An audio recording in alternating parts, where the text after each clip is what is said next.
Hey guys, wanted to share a really fun Akazmarek game. Really just think that this kind of just shows how strong playing into your quest can be, as well as having a hero like him that gives you a lot of flexibility in actually completing quests. Something that makes Akaz really good is pack tactics and redemption can both be used to help complete a lot of the quests, specifically anything that requires minions dying or minions to attack multiple times. And you'll see that we're able to use that in this game to complete one of the like have your minions dive quest. And a lot of this just kind of centers into playing into that win condition that you can potentially get from your quests themselves. And specifically, the reason why we were able to do that is you'll see here on our quest turn, we had the Temporal Tampering. This is probably the strongest quest in the current game. Really, my opinion is that you should be rushing to complete it. You'll see that we even skip a triple because we want to play so much into just like the having your minions die as quickly as possible to get that quest completed. We're able to use pack tactics to have more die. Generally, like getting 25 minions to die is probably going to take most comps 3 to 4 turns, but because we were already playing into it and we had a hero power that's able to really like exemplify that quest reward like tempo, um, we're able to just like get it done pretty much 1 to 2 turns earlier than pretty much any other hero would have the opportunity to do. Unfortunately, you'll see here, like we could have potentially even finished it on turn 5 if we had a little bit better of a comp and we had better opponents. But a turn 6 temporal tampering is extremely strong. What you'll see here is I actually hold the chef's choice and I just kind of accept that I'm probably going to take damage. And we get really lucky that the opponent we're facing. But really, I just wanted to save that chef's choice for getting essentially the extra minion.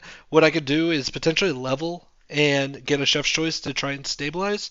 And that's a strat that you should kind of look into doing is if you have some type of value generating spell and you're about to finish your temporal tavern quest, it's kind of worth it to just um, hold the spell to get that double value. We could have potentially have gone to 5. The reason why I didn't is Tavern Tier 4 has a lot of the stabilized cards specific for the undead carapace build. You'll see here I actually freeze coin just because that's going to give us a really clean level next turn. But essentially stabilizing on 4 just for a turn, and then I can potentially start to level up next turn as well. Um, so I have this one undead kind of already unlocked that's going to start giving me some spell buffs. Something that I haven't really done much is when I have the spell buffs from the undead before the carapace, this potentially lets us go into a more menagerie based spell comp. And you'll see that we kind of do that here. So we get a triple on turn 8 to get a 6 drop, and this lets us go Ignition Specialist, which is just a really good value generator. And it actually synergizes really well with what we've already been doing with the spell buffing, because now we're going to be getting 2 spells. Each of them are going to be duplicated because of our quest, so we're effectively getting 4 spells every turn just on turn 8. And ideally, those spells are going to be some type of stat buffs that can help us stabilize. Otherwise, we can just go here and play the value game. But the fact that we're at least like stable with the rest of the lobby is a really good sign this early into the game. Here we're able to just kind of play into the whole spell buffs even more. I was kind of hoping I could find a Titus on the 5 drops.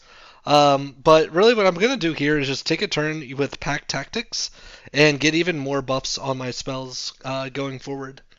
Because of the Pack Tactics, we're able to duplicate the Divine Shield Reborn. I was really hoping we wouldn't take 15 here, but this will let me get about 4, right? Two Reborn. Yeah, so we get 4 extra attack on our spells from this turn, which essentially like doubles the buffing that we've already done so far this game.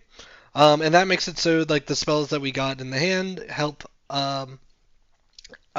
just kind of stabilize us. You'll see here we're able to use the battle cry spells to find a lot of value. You'll see also going forward, because we have the attack buffing for our spells already, that getting this health buffing from the Naga is also really strong. You'll see here we're able to play into another specialist. And from here, kind of my plan is to just play into this whole AoE spells, spell buffing kind of comp. And instead of using the Dragon Demon that's generally used, I'm kind of comfortable using just this Undead Naga core. That also gives us a little bit more flexibility that we can play into like mugs and have a more menagerie type comp. You'll see here that we have 3 tribes between Dragon, Naga, and Undead, and that makes it so like a double cup is going to be giving 6 buffs, which is pretty good, especially because we have the buff spells. We're at a point now also where it's really valuable to start getting the health buffs. We have kind of enough attack buffs already, but the HP buffs are going to be a lot more important going forward. We're also able to get rid of just kind of the rest of the undead stuff. I think at this point, like I'm never going to be able to play the Carapace comp. But I genuinely think that this comp that we're playing here, as long as you have the Temporal Tampering, where you're getting like all these spell generations, I think you have more than enough value generation as it is. You can see here we're just essentially using spells also that can generate us gold. Something like these elementals they end up being free, and I think I freeze them. We'll see if I do. If not, like that, the 4 gold essentially gives you 4 minions because we have the duplicate spell. So kind of just keeping an eye out for that is what I think is kind of key to this kind of build.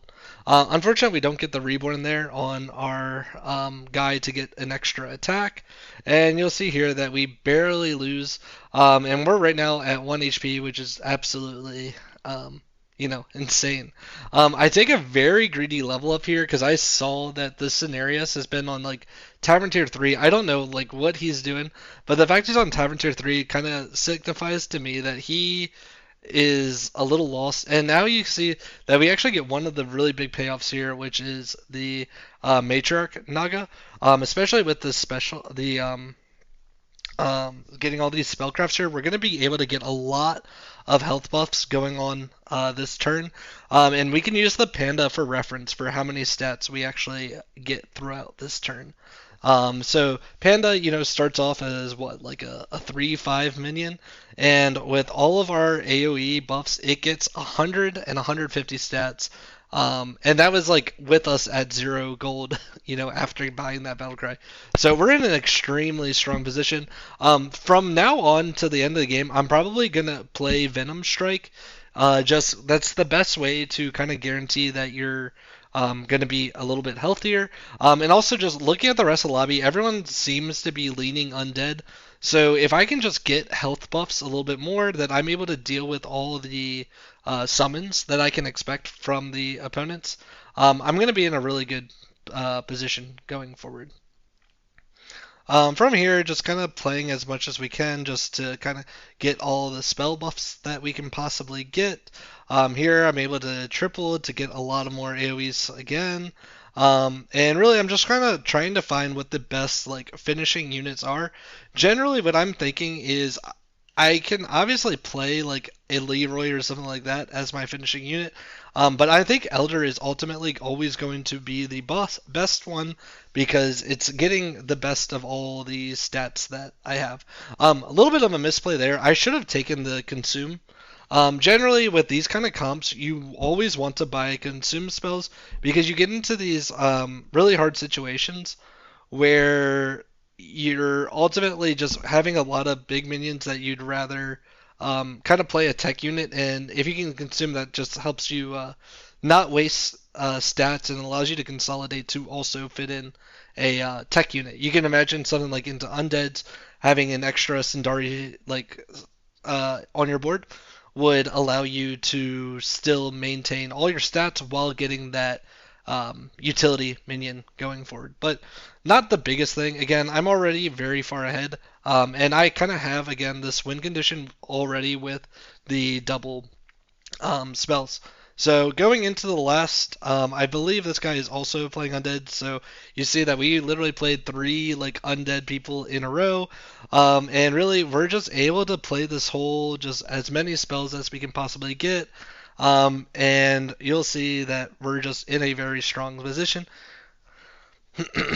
Honestly, probably a little bit of misplay there that I was doing attack. I should have only been doing health on the spellcrafts. Not that it really matters, but that would have been right. Something that's actually really important, you'll see there that like just cycling your 2-cost spells that generate a minion is really big because those are effectively free with this quest. Um, and they're giving you the stats because of the matriarch.